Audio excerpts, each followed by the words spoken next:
Ne aflăm la Institutul IBMER din Polonia, care se ocupă cu purificarea și curățarea apelor reziduale.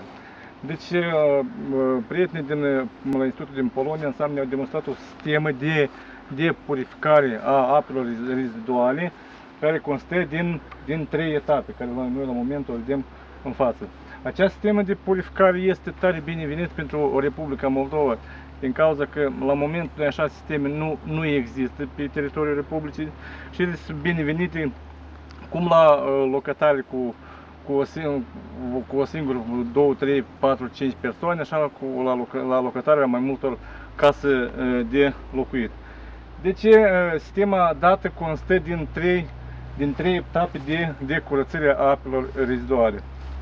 Deci la moment noi vedem prima etapă, care constă din 3 bazine în care se acumulează apele reziduale, care dintr-un bazin a apă, rezultatul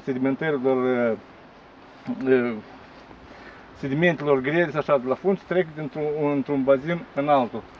Apoi avem etapa de curățare, etapa a doua, etapa care constă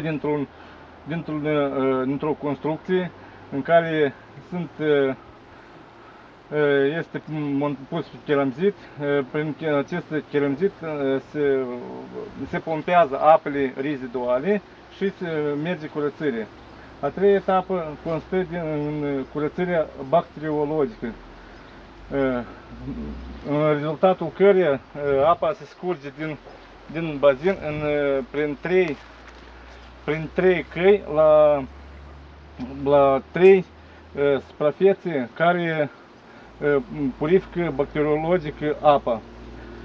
Următoarea etapă, rezultatul curățării bacteriologice, apa se scurge într-un bazin, în rezultatul căreia apa dată noi putem să o folosim în condiții tehnice, pentru irigare, pentru creșterea peștelor și pentru alte domenii care sunt folosite în domeniul gospodăresc.